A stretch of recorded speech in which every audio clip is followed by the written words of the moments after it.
Kokemachine for real fishing. Welcome to tonight's evening bite with Kokemachine. We're on Callander Bay today. I'm out here with Yawn again. He took me out here on a snowmobile and we're trying out a weed line. I don't want to tell you exactly where it is, but we're out on Callander Bay here. So far, we've seen one Cisco come up and one small walleye that got off right at the hole. So far, we've seen a lot of activity on the fish finder, but at the same time, not a lot of biters. So I know there's a lot of people out there right now who are fishing on Callander Bay, and maybe we can compare notes. How are things going for everyone else out there? Let me know in the comments if you're watching. And well, let's get started here. I'm gonna turn the camera around so you guys can see the fish finder, and we'll get going.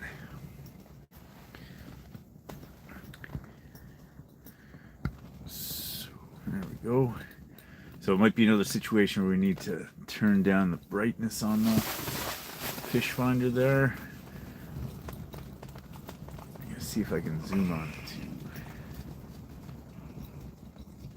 So try 50.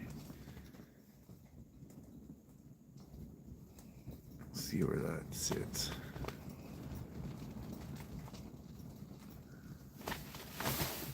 Let's see if I can zoom in on it. Okay, so you guys see the fish finder there. I'm about to throw down my, always going to start with my personal favorite clapper, the Pinky Shardy with a shiner on there.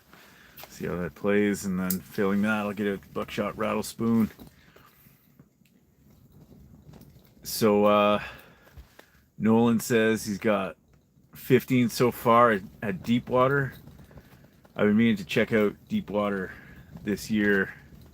I know I had a banger year there last year. Not the whole year. I had one day where it was just amazing. I mean, go back or figure out when exactly I was there and see if I can repeat that. So I went there a few times and there was a few fish, but nothing crazy. But one day it was the best live stream I'd ever done. So Corey, how's fishing been for you out there? Have you been out on the North Shore? I know I ran into Jesse the other day in the bait shop. He told me he was slaying them pretty good. So, parts unknown outdoors says it's windy out there tonight. She is indeed. It's picked up in the last bit. When we first got out here, it was pretty great, like real light wind. And then now it's definitely picking up. Be a bit of a breezy ride home, that's for sure. Logan Horseman, how are you doing out there? So, Nolan, you're in 27 feet of water. And 32 is good too. We are in 15.6. We're trying to work like I said at the beginning there, a weed bed. We drilled 3 holes. One was in about 20 feet, and we're aiming for about 12 was the plan, because we had got some info that maybe they were a little shallow. I know a lot of people like getting them in the 25 to 30 zone. I know in Deepwater Point, that's where you got that kind of action. Okay. So Corey, have you been having to go out far? Like, I know that Jesse was telling me he's been going out to that spot where Ray had taken us before, way out there.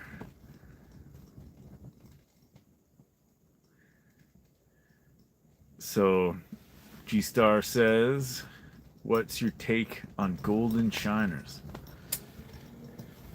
Interesting. I had that conversation at the bait shop this morning. Oh yeah, like, are golden shiners something that's easy to come by? Like, or 'cause I know there's always chubs, and are golden shiners the ones that are like you find in creeks and stuff like that? I don't know much. I just know he had them in the store, and I asked him what he thought of them. He says, "Yeah, they're the same as everything else." So that was the bait shop guy's words. I always assume that like any kind of fish, when they see like a minnow that's acting erratically or confused, that they would just take the opportunity to eat it. They wouldn't necessarily be like, oh, this one's golden, I don't know if I want to eat this one.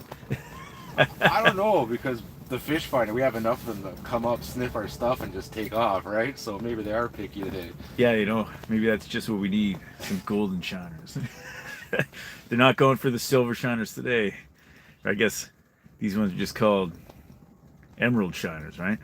Yeah, I think that's what they are.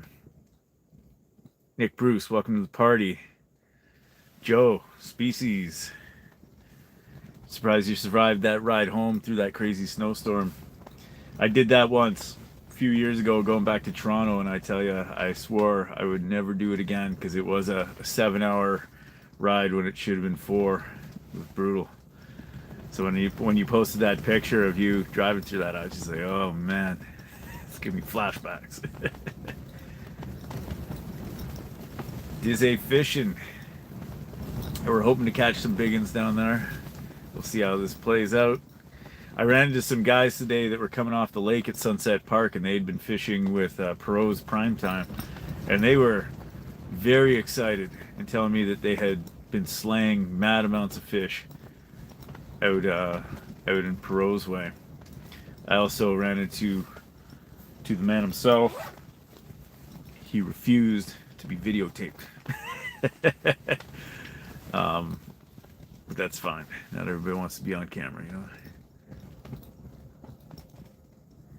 So, time for a win. Says they're at Greening Bay Huts. Last couple of days were rough. The bite was off. Yeah, you know, I was at the Glen Echo cottages there. I did a bungalow visit with my brother and buddy from Friday to Sunday. And although we didn't catch like crazy numbers of fish, like my brother caught a 25-incher, I caught a 21, he also caught a 23, and then we got 4 or 5 keepers and like very, very few small fish. Oh, here we go. Sorry, just Yawn's going on here. Pull out the camera a bit. I think it's like Cisco. Another, oh man, this is the second Cisco. Oh, I have to touch it. Yeah. They smell like cucumbers, man. Yeah, stinky. There we go. I always feel like Callander Bay is like a real Cisco hotspot. You know, it seems like it. I was gonna zoom us back in on the fish finder there. Yeah, I've seen a lot of Cisco's come out of here.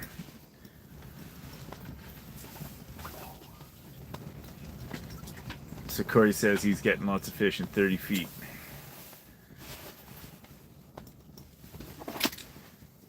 So Corey also says that golden shiners are more hardy and a bit bigger. Yeah, Yawn was telling me that he was at Trapper Joe's. I guess it's probably called something else now, right? Because Trapper Joe himself he's moved. Yeah, he's gone back down to Bonfield, is it? Astorville, yeah.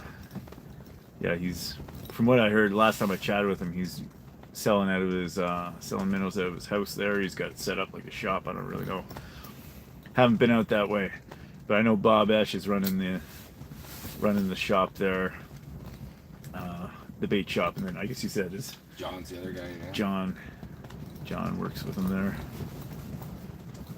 Looks like we might be seeing some more marks there. Or is that you? Yeah, it's probably your lure and my lure dancing around. Yeah, so, you know, does anybody go out there and use chubs exclusively? Like, I feel like every time I try to check, you know, trap minnows and creeks and stuff like that, it's a chub bonanza, or at least like days and chubs and central mud minnows. You'd be surprised. My dad's got this little wee like ditch that runs beside his house, and my wife convinced me to throw a minnow trap there in there one day, and we caught like tons of these like baby suckers, like tons, like a pound of them. And I guess they were just all running this little creek in September. And I'm telling you, it's a ditch. Like, it's mostly grass, and if you boot around, you see some water flowing between the grass. So it was easy to pick a pinch point. Yeah, it was a minnow bonanza.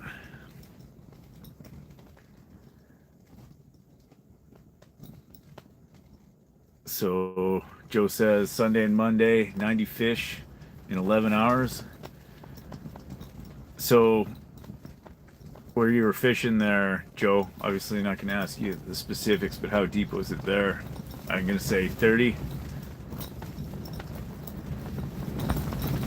So Nolan says 30 fish on deep water on Tuesday. That sounds great.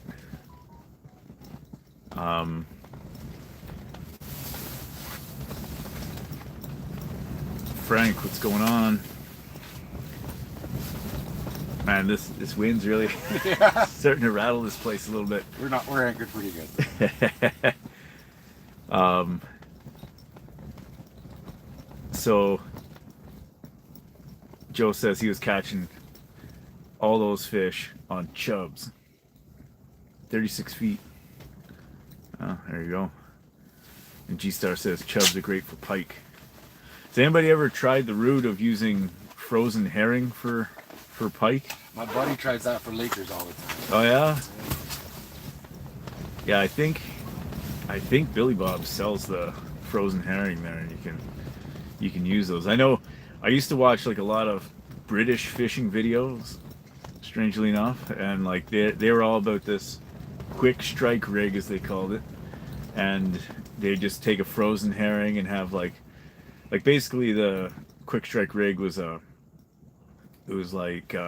heavy line with a treble hook at one end, and then like 6 inches away another treble hook, and they basically just put one hook in the minnow in the herring's face and the other one in its tail, or like somewhere near its tail, because herrings aren't too huge, you know, or they're not too small either. And then these pike would just pick them up. They just lay them right on the bottom, and they just show up and eat them. So, but those herring are probably weigh like a half pound. I'm talking like these are the ocean herring that they're fishing with, you know. So Frank asks if Yawn is with me, and he is. He's the guy who just caught the herring there, or the Cisco. I mean, Cisco herring. They'll have like, it's like another one of these fish that has like a million names, you know. It's like I always call them. I don't know. Depends on how I'm feeling. Sometimes it's a Cisco. Sometimes it's a herring. They just stink. Yeah, you know, I always found they kind of smelled like cucumbers, you know. And I actually have eaten them, and they do taste good. But I also found that they have like these worms that I've never seen in any other fish before. So I tend to not. And maybe that's just a Nipissing thing. I don't know. But it looked to me like they had almost like tapeworms in their flesh, which is, you know, I'm used to the little black ones and the little yellow ones, and tapeworms, you know, in the intestines and stuff, but not in the flesh. That's just weird. Norman the White, Golden Pyrenees. When were you making your trip up to Rob's 5-star there? I think that's coming up, isn't it? Yeah, there's a mark right there. Oh yeah, I see him. At bottoms. Oh. Yeah, he's down there. Come on, fish, let's go.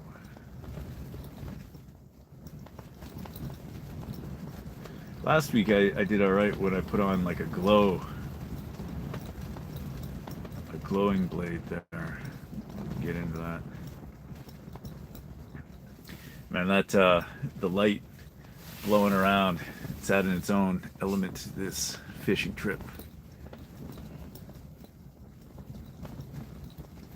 So Norman the Golden White Pyrenees says he's used frozen suckers. G-Star says frozen herring is great, but frozen smelt is way better. I know some people use shrimp for catfish, I've heard. I've heard shrimp for trout too, but I've never tried it. Oh yeah? Yeah. That's interesting. I've never tried that either. I think we got out at the right time before this wind. Yeah. Would have been crazy setting up in it. Well, it looks like my jaw jacker thing's still there. I assume it's probably pretty frozen in. Out the door, I have a jaw jacker style rig set up. It's not an official jaw jacker. I do own an official jaw jacker, but I'm always trying out the other ones. This one's pretty much exactly the same. Got it at Billy Bob's Bait. I don't know if it's... I assume it's probably rumbling for you guys out there because, you know, the tent's getting blown around a little bit. So Joe says, so I guess the new sled started, got you off the lake last week. Yeah, a new battery, and she's been perfect ever since. Yeah, a new battery was the key. And I now travel with a jumper kit too. Yeah. It's a wise decision, that's for sure. So Bruce Dunstall, hey Coke, we just got back from Rob's 5-star, and the bite was quite slow. 4 fish Monday to Thursday. Ouch. Yeah, that is a slow time, that's for sure. Yeah, well, I haven't had a chance to get out with Rob's 5-star yet this year. Hopefully I do. Yep. So Frank's asking if you brought the shelf. Yeah, I've got the shelf. He's got a second one on order with him too. That was a bite. Maybe if you could just shine your light on the shelf, and that other light might, the one that's shining there might. There you go. So there's the shelf. That's the Frank shelf. So Frank in the comments there is selling these things. Sorry, boys. Good timing. I gotta deal with something here. Let's see if I can. Feels better. All right, Yawn's got something on. Don't be a perch and don't be a Cisco. It's the biggest Cisco we've ever She's seen. a Walter. Oh, there you go. Oh, there you go. That might even be a keeper, eh? That's got to be close, but you don't eat fish. I don't eat fish. I don't even have a measuring tape on me, boy. Sorry. Well, that looks like a nice healthy one, eh? For sure. Maybe hold a little closer to the camera here for the folks. There we go. There you go. Yawn's catching them. And you're using that same spoon you like, I eh? went to a little silver flutter spoon. Which yeah. I know that kind. I think I might make a switch myself here. See what else is working.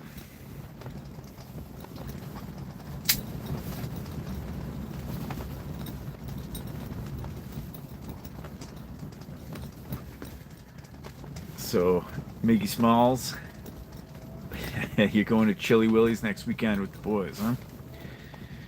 Have you used them before? I have not actually been out with them.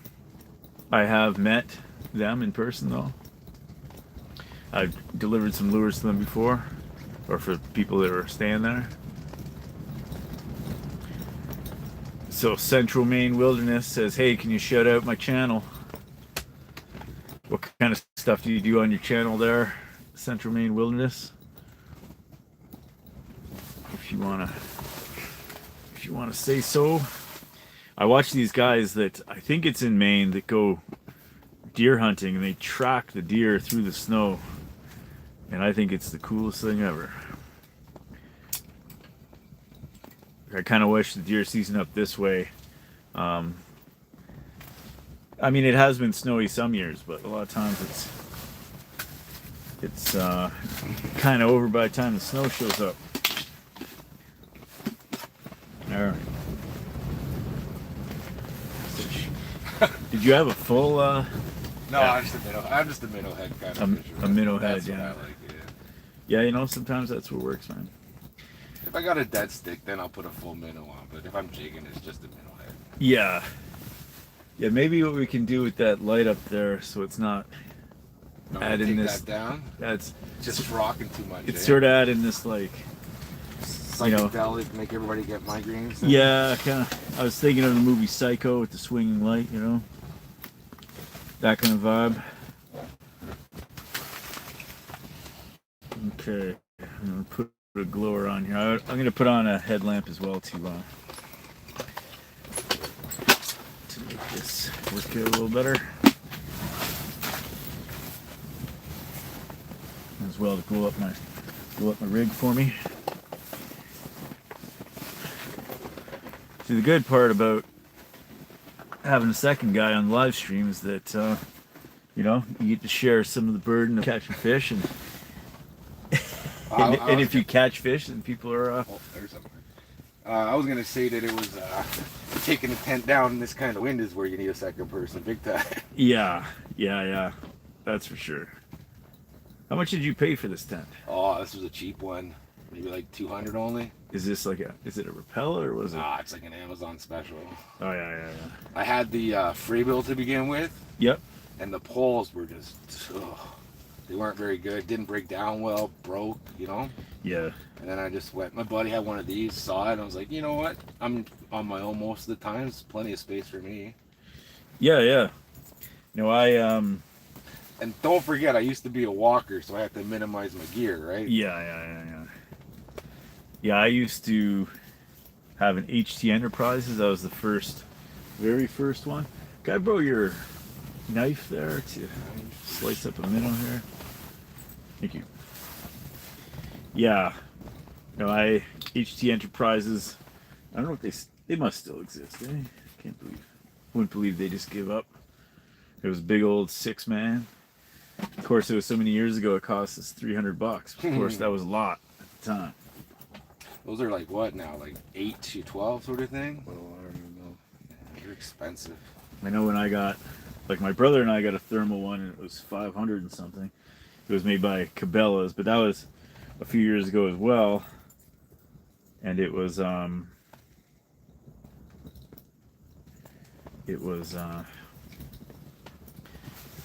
500, but the problem was that they had this sort of like weird knuckle system that it was like how all the hubs stuck together, and those knuckles were like constantly breaking. It was real pain in the butt. But they were like very free to send you out replacements, but you know, how about you just make product that doesn't need replacing all the time, you know? That was my thought. Yeah, I can't complain much about this one. Like, it's not insulated or anything like that, but for the time I go out, it does the job. Yeah. I can set it up myself, take it down myself, no problem. It's not hard to manhandle, you know? Well, yeah, and you save some on like the weight of it all. When you already have a heater and this fancy fan setup, you know, it's like you're covering up for, or what I'm saying is you're making up for like not having a thermal tent. But I can tell you those thermal tents, when you get, Make a difference. they make a difference, but when they get wet, man, like that, they just, all the thermal material just sucks up all the water, and like get ready to haul something that weighs 4 times as much is what you hauled out, you know?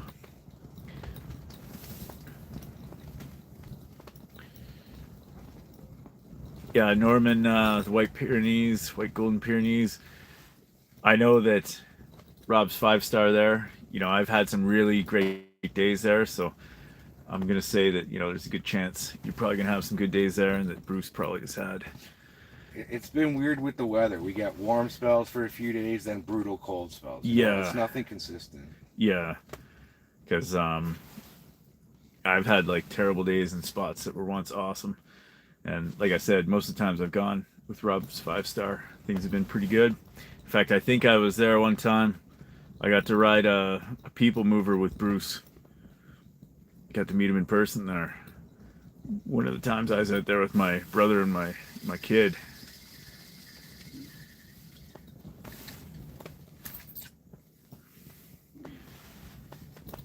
So Nick, Bruce, you're doing the ice camping trip next month, right? That's what you said. So Sean Sabo asked me, have I ever ice fished on Nosbonsing? I did once. My brother and his buddies rented a place there. I think we probably did more partying than fishing, as that sometimes goes. How about you, Yawn? You ever been out there? I think I was out there last year a couple of times. It's not for me. Like, you know what I mean? It's just the distance for the fishing compared to just Right. You know what I mean? Like, Yeah, yeah. There is something to be said for living beside a lake that has good fishing, yeah, where you don't have to go anywhere, you know? totally true. Because I had a time where I paid all this money to rent a place on Temagami, um, and basically we're there for a bunch of days. The guy running it said he didn't even really fish. He just sort of ran the place, and then we didn't catch much. I think like a ling and like this or that. I think it was just a couple small things. Like the ling was even tiny, and we ate it just because that's all we had.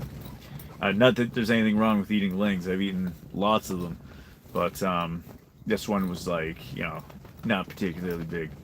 So after we got back from that trip, my buddy and I just went out on Nipissing, and it was just like all of a sudden we started catching fish, and I'm like, why did we even leave? We should have just stayed here.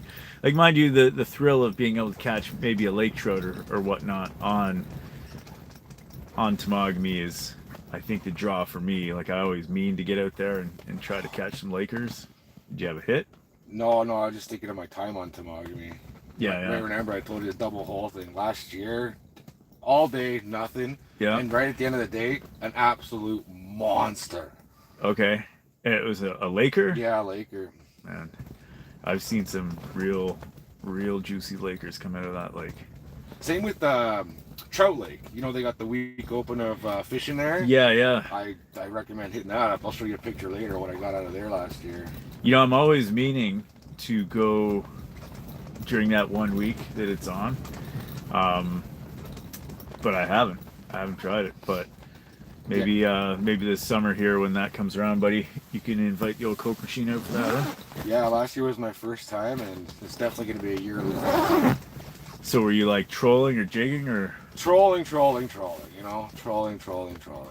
Did you use We downriggers or anything? Or? No, I got the cheap man's downrigger, the Dipsies. Yes, yes. And but that's not how we came. We just came on a deadline, like just trolling deadline, you know, no weight on or anything like that. Just Yeah. whatever. Big ass spoon and boom. Yeah, I know. Like, what time of year is it? Is it June?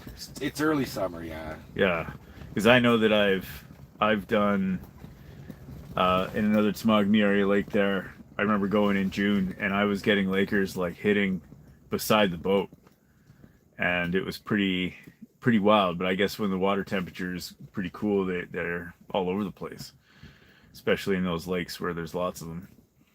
But yeah, I mean, Trout Lake's been closed to Lakers aside from that 1 week long thing for ever since I moved up here, and probably a long time before. I mean, are they ever gonna open that up in any serious way, or like heavily? I mean, I've never been to a place where it's a 1 week season for anything. No. It's pretty wild. But I've heard there's Atlantics in there too. yes, I have heard that. It's like, and I think now Bonsing has some in there as well. It's like, really? yeah, it's like pretty rare that you have like actually, or they're originally naturally occurring in those lakes, which blows my mind. Nas, I'll just say, to me, it's more of a pike trip. You know, if you're going to Nas. Yeah, I don't even know how deep Nas is as far as the deepest point of it. Like, I feel like somebody told me there was like sort of an old river that has gone through there and it's sort of plugged up, but maybe I'm thinking of Rice Lake. I don't know. So Bruce, you said they were moving all the huts yesterday and today. And you got, sorry, I'm trying to go through the comments here, but it's also changing the focus of this. I'm just going through comments here. So G Star, you say hot dogs for cats, huh? Yeah, I've heard good things about using hot dogs. I'm always meaning to fish for more catfish. I find them fascinating, and all those weird bottom fish are on my list of interests. I know, like the guy who used to run South River Resort, he told me he could put me on a spot where I could catch. I had a hit. Shit. I was watching that. Yeah. You can see it really stirred up the. Come on, and what's going on that radar, man? There's a thick school of bait swimming through. Yeah. Coming going out of the deep for the night, you know. Yeah. I'm pretty sure that whatever's down there is still in my minnow head. Let me check. Oh, still on. Well, that's a good thing. Sorry, guys, we're losing the focus of the camera here. It's going on and off in weird ways. So G-Star, where are you fishing for catfish? Like, I'm not sure if you told me where the area you like to go. I know somebody told me that what is it, the river comes out of Algonquin Park. Something du Fond is a good spot. Maybe it was Steph Giroux, the fishing musician. No, I probably said his last name wrong. But just call him the fishing musician. Do you know that guy? No. Okay. He's a big player on the North Bay Fishing Club board there. He also plays drums and stuff like that around town. And you might have seen him on the North Bay dock. Yeah, I go to those sometimes on the Wednesday nights. It's something free to do. Yeah.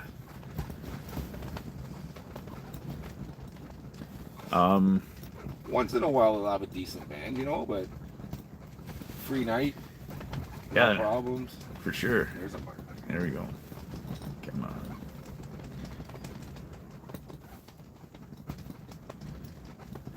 on. So Norman, the white golden Pyrenees, you say, are there whitefish in that lake or just herring? There are definitely whitefish in this lake. I've caught one in the entire time I've lived up here. It was a beauty. I have a video for it on my channel there, but I don't know anybody who's able to catch them consistently out here. But Cisco's are everywhere, and they're pretty big on this lake.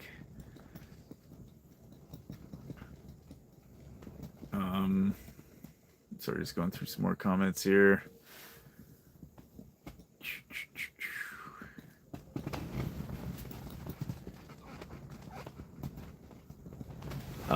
G-Star says, did I see Fish TV at Glen Echo? I didn't see them. Were they there at the same time I was there? Because that would have been sweet.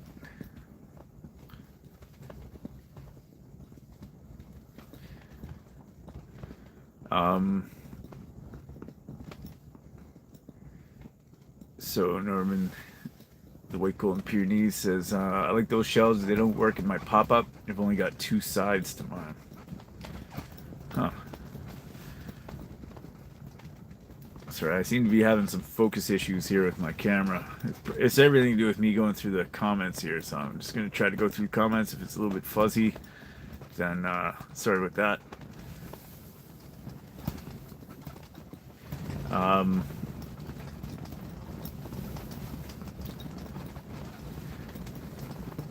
So Norman the White Golden Pyrenees says, I had to hunt 1 year and there were damn black flies and skitters all night. Had to use pepper and cheesecloth to cover the meat and into the butcher's ASAP. So you're asking if the water here is clear. It is not. It is like a stained water, which makes it challenging if you have an underwater camera.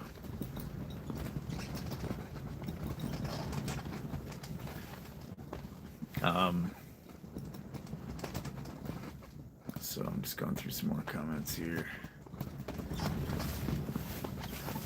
Yeah, I know on Simcoe you got some very clear water there.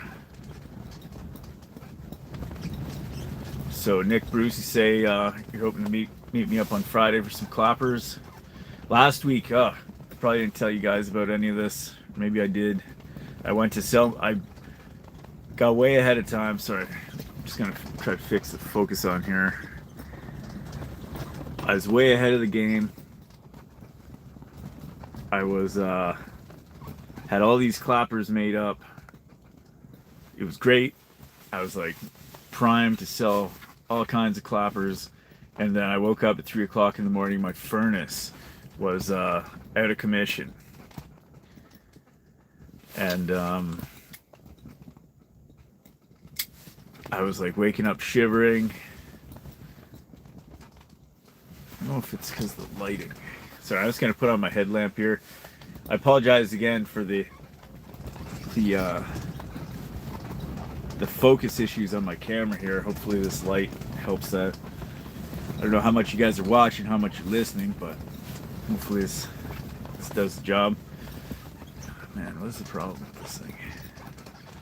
Okay. So anyway, yeah, so I woke up at 3 o'clock in the morning and the heater was off and it was negative 30. And then I was waiting around all day hoping to see, or, waiting around for it to get fixed and just making sure that got done. And then I didn't get out to the Birch Grove launch till like 11:30. And I was only there briefly before I had to go to Glen Echo to do my thing there. So anybody who missed me last week, I apologize, but it was due to a uncontrollable circumstance that wasn't too fun, because it was like a real bad day for it to happen. It was the coldest day in a long time.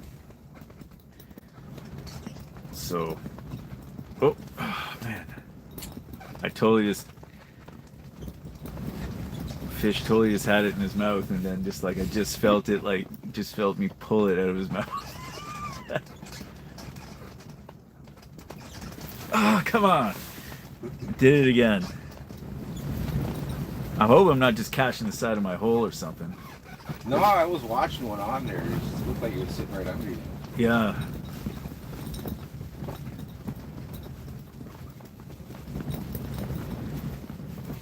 It's going to be a frosty ride in. Yeah. We'll be driving right into this wind, eh? Better than walking into it, though, right? So. Yeah. Yeah, that's for sure. It's like my other rig's still down. There's something down there.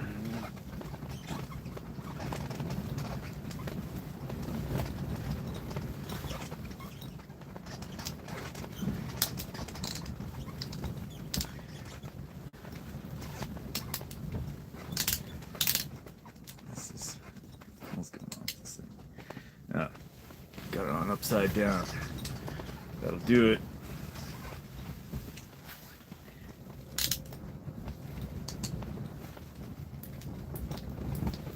It's like sometimes with these headlamps, they're like too bright or not bright enough. And of course, when you're shining it into somebody's eyes, it's not so good. Yeah, there's definitely something sitting right on the bottom down there. I better check my minnow again here.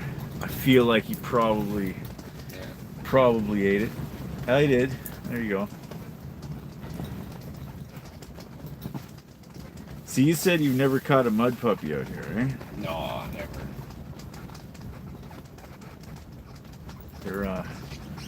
They're their own experience, let me tell you. Yeah, it's not something I think I wanted to deal with. And even the ling, I don't know if I'd want to deal with that either. Yeah, You got to do what you got to do, but they are their own thing, that's for sure. And even getting them out of the hole is a bit of a process. See, when you get a big pike, having to stick your hand down there with that. Yeah.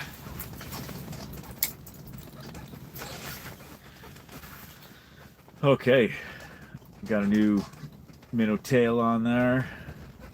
Hopefully that's gonna give him a bite again.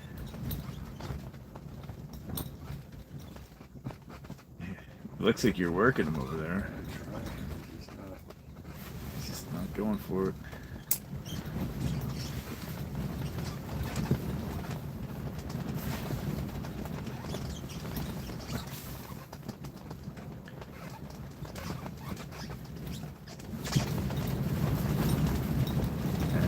Rumbling. I guess we picked the right side to put the stakes in, eh? Yeah, and good thing we could connect it to the sled, or I think we would have lost it by now. Yeah. Yeah, we only have two of the ice anchors in here. Luckily, it's on the side that faces the wind. So far, so good. See if I can get through these comments here without my focus going crazy.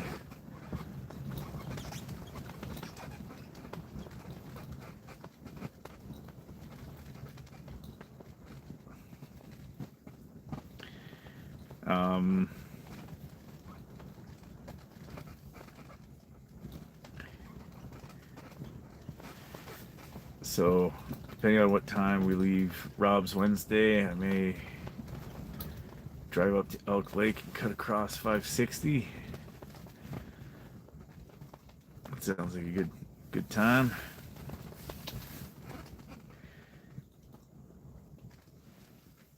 So Joe says he's got a buddy on Temagami who makes the best smoked Laker he's ever had. Sounds delicious.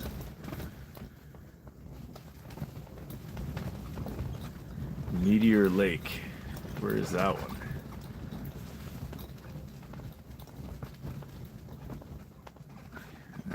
North of Sudbury. Okay.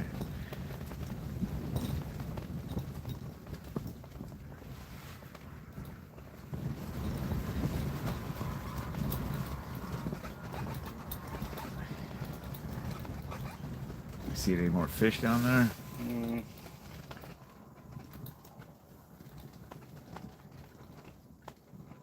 Okay. These guys are like, don't worry about the focus. Just get your fish on.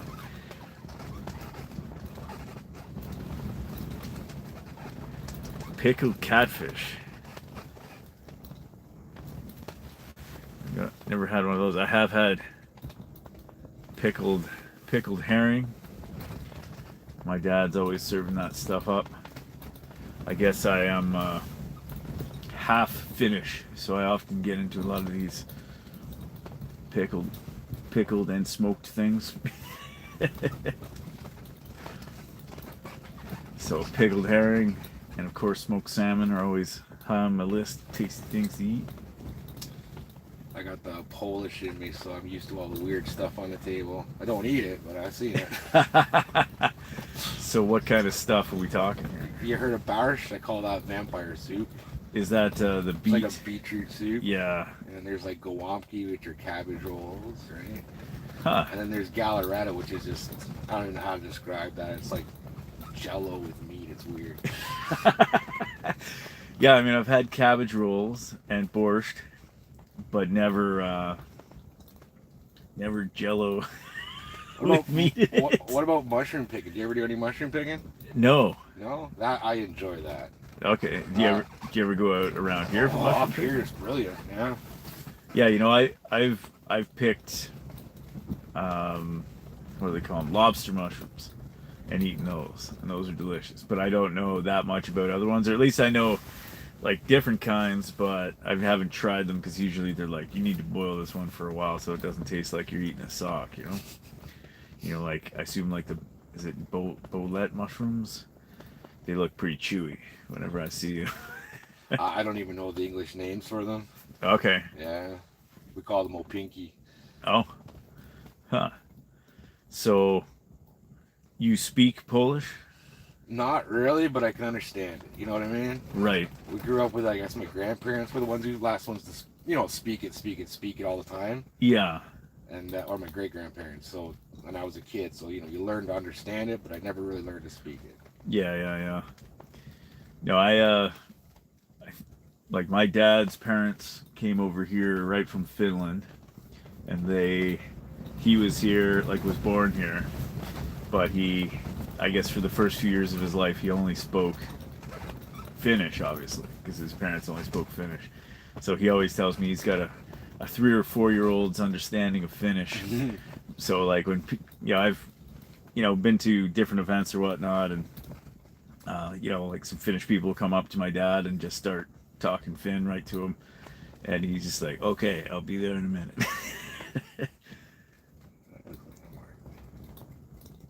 But overall, I don't know the language at all. But of course, my last name is like one of those dead giveaways. I always tell people whenever you see like an NEN at the end of a name, like start thinking Finnish. That's pretty common. There's always like hockey players that are pretty good, pretty like Yali Jokinen. And yeah, but I've only met a few of my relatives from. I have them on Facebook, you know. Some of my relatives from Finland, but I've yet to go back there. I probably should.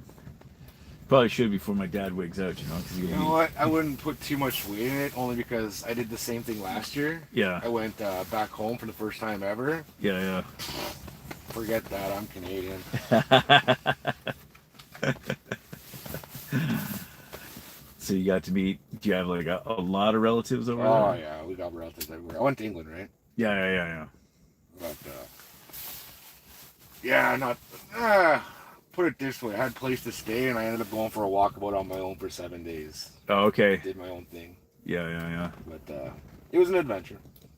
Oh, that's good.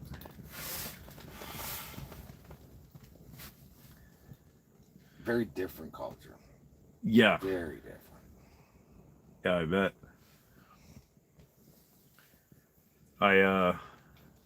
I know one of my relatives came to visit us once. He was going to the University of Michigan, and he decided to come up to visit my dad. My dad's sort of like the long lost guy, because most of my relatives are still in Finland. So he's the one guy who's, I guess, dad and mom broke off and just never came back. Stayed in poor contact. What we should put out there is anybody out there who's got a wife who bugs him about drinking a little too much, take a trip to England. Oh yeah? Yeah, you won't get any more complaints. Lots of partying going on there, right? Yeah, it's a pub before every store. It's crazy. Huh. That's nifty. It's pretty, very pretty though. Very, very pretty. Yeah, it must be something seeing houses that are like hundreds of years old. Yeah, the roofs are even like the roofs on houses are hundreds of years old. Wow. It's nuts. But Yeah, like super long histories. It's gotta be interesting.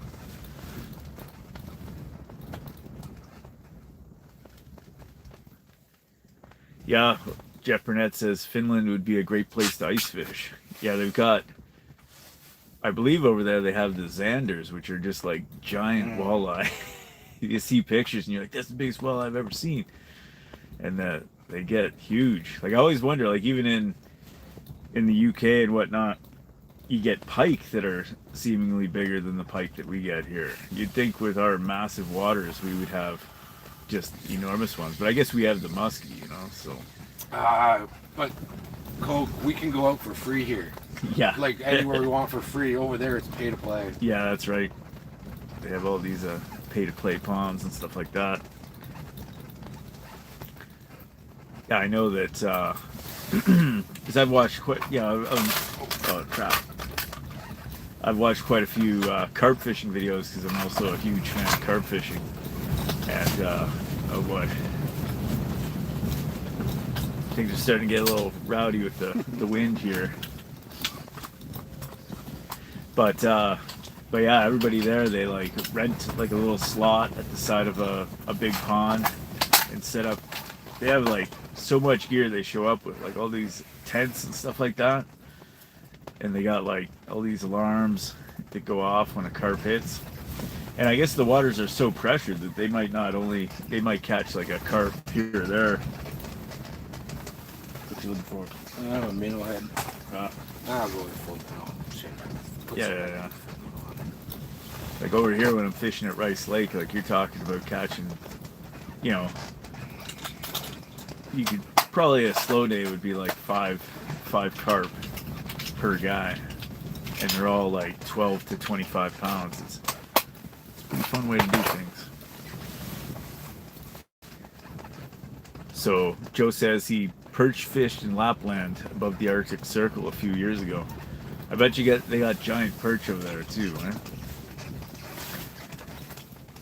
That's an adventure. It would sound like. Get to see some real reindeer up there.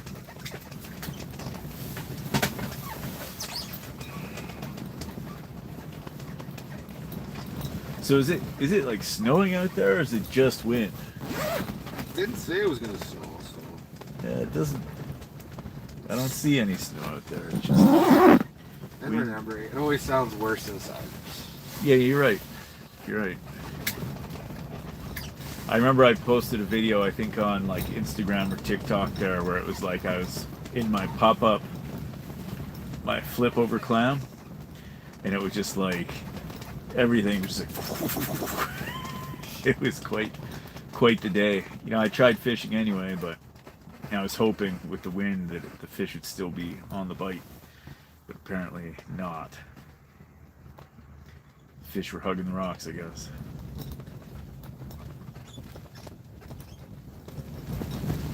I saw somebody else not so far away from us there was in a pop-up that they must have set up since we went past there. 'Cause it was just a couple of huts here when we first set up. Yeah, here I was thinking I was going to be doing open water or open air fishing. I'm like, I would have been blown away out there. It's like, I always am on that quest for like fishing in the open air. Sometimes, most of the times you just can't do it.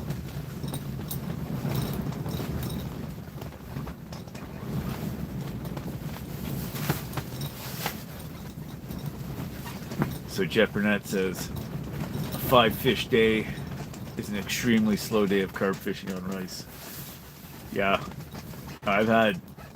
we go there in May, and it's my birthday trip, and we always catch tons. It's great. And I had one really give me a run for my money this year. He was getting all tangled up in the docks and stuff like that. He ended up getting free. But it was just like he was spooling me. I had to actually start running around on the dock trying to like turn him. And next thing you know, he's all wrapped up. Broke my line. There's got to be a fish out there on Rice Lake, a carp that's over 50 for sure.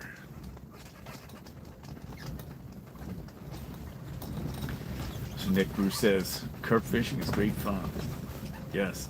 And yes, grayling are on my bucket list too. As Arctic char as well. I've eaten Arctic char, very delicious fish, and I'd love to catch one, but not sure where in the mix that's going to be. So I think I'd have to go up to James Bay to make that happen.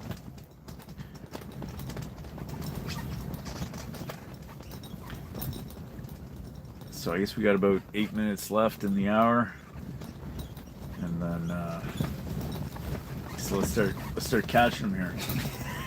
Yeah, I've been just waiting for this moment. All right, Finally, the 8 minutes. All right, now I can play. Yeah, it's like. So I guess you got that Cisco and you got that walleye. That's 2 Cisco's and a walleye. Yeah, that's right. And then I lost one at the hole walleye before the stream started. You know what? At least we got away from the perch, though. Yeah, you know, I wouldn't mind slaying a whole bunch of perch at once. I do always enjoy it.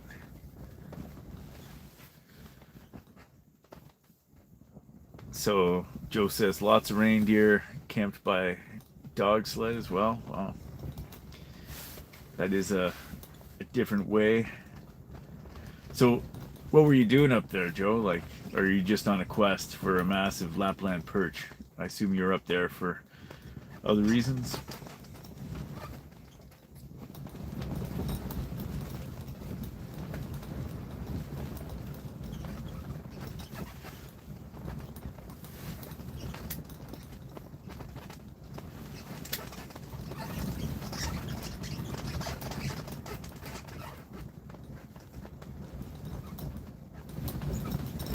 Yeah, you know, I had a buddy who went into the Northwest Territories there.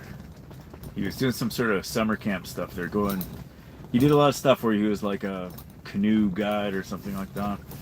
And they got fishing in this one river. And he's just pulling in, like out of a river, all kinds of massive lake trout. Like he said he just had like a jig that was like the plainest, like a jig with some sort of like just straight plastic. I forget what they even call them. And he's like, yeah, that's all I had. And they were all over it. I guess you're in a place where they probably have never seen a lure before.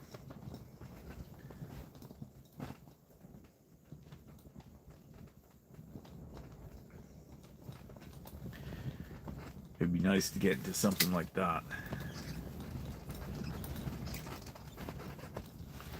at least if you eat fish, like the perch are like, they're big enough here that you can definitely enjoy a solid perch meal. See, I remember catching a lot of perch when I was a kid, just like off the rocks in on Georgian Bay. You ever fish the Moon River down there? Yes. Yeah. Yes, I have. You know, I remember we'd go around there for like the opener for walleye, and we ended up catching like a lot of pike and stuff like that. But my favorite was sitting on the dock with a bucket full of beer, just catching mudcats off the dock. The owner of the lodge there, I forget the name of the lodge, but he told me, he's like, right when the mosquitoes start biting, that's when the mudcats start biting. And I just catch like mudcat after mudcat, just like firing a bobber out there with a worm. It was great. But I remember one night I was out there fishing for mudcats, and there were these. It was like some sort of work trip. It was a bunch of roofers, and they had rented like a bunch of the cottages at this resort on Moon River there. And while I was out there fishing for mudcats, these guys were just totally plastered. And one guy comes walking out, and he falls like right into the river. And the other guys haul him out, and he's like, no, I'm good to fish, I'm good to fish.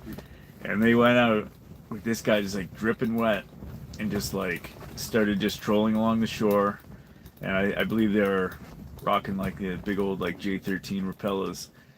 And the guy pulled in this, like one of the biggest wallies I've ever seen in my life. And he brought it back to the dock. And then he was, showing it off. He's like, look at this. And then I guess he was arguing with the other guys about whether or not he should have kept it. That kind of thing. But I guess he was going to get mounted, I hope, and not just eat it. They can do pretty amazing things with like replicas these days, and probably if I caught a fish of that caliber, I would probably go with that. Just try to measure it well and then take a picture of it. I'm a true believer in that. You gotta let the monsters go. Yeah, but I guess if it was a legal fish, then teach their own. That's the rules. So Joe says he was up there for a friend's wedding. It's nice place for it.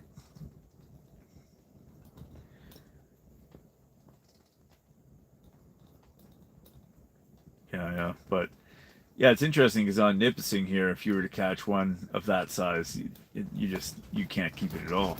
But like other places, they have like rules. It's like one over a certain size. Like it's interesting even when you think about the lake trout rules in this area. Like my brother lives in Sudbury there. And lake trout opens like January 1st in his area. And I'm like, man, we got to wait till like the middle of February before we can like get into them anywhere. Aside from like the stocked lakes that are open all year, And there are a few of those. Like that was one thing I figured out when I was spec fishing was that the lakes that are stocked with specs, their rules are different than if you're catching wild specs. And of course, everybody needs to read the regs, but like from what I understood, there were size limits on the wild specs, but like when they were stocked lakes and they were specifically listed in their like extended fishing opportunities, like you could keep ones that they didn't all have to be under, or like 1 over 12 and the rest under 12. You could keep a variety, or like, a bunch of them. So that's always nice. Sorry, I got a dry throat here. So of all the places you fished on Nipissing here, Yawn, like you like to hit Kinsman Beach, this area. All right, let me just go through it. So Kinsman is because it's right down the street, right? Yeah, so you gotta like that, yeah. It's easy, right? You're home in no time, you're out in no time. Yeah. And it's good fishing, right? It is good fishing. Yeah. Just too many perch for my liking. Right. Callander, it's a bit more of a mission for me. Like, you gotta drive across town to launch and stuff. Yeah. But it's all right. And deep water, great fishing. Like, it really is. That's where all the operators set up. Yeah. But it's also busy. It's very, very busy. So I prefer to be out on my own, kind of, and I don't have the guts to do the islands yet. So. Yeah. No, deep water I found is a good place to go, but yeah, you got a bit of a drive ahead of you. Same thing like with the Birch Grove area there. It's like all the way around the lake. Anyway, everybody who's watching, thanks a lot for me do the outro here. Everybody who's watching, thanks a lot for watching. If anybody's in the Birch Grove area, tomorrow I will be selling minnow clappers in the parking lot. As well, I will be releasing like a report on the different access points either tonight or tomorrow morning.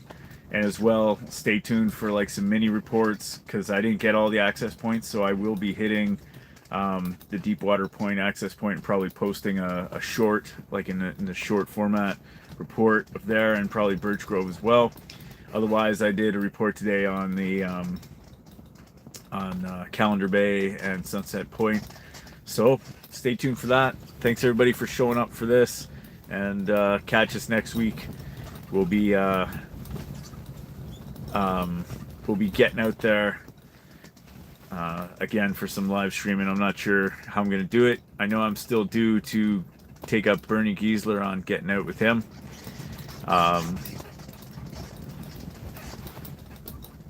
Anyway, so yeah, we're going to roll and we'll be driving out of here. So thanks everybody for showing up. Have a great night.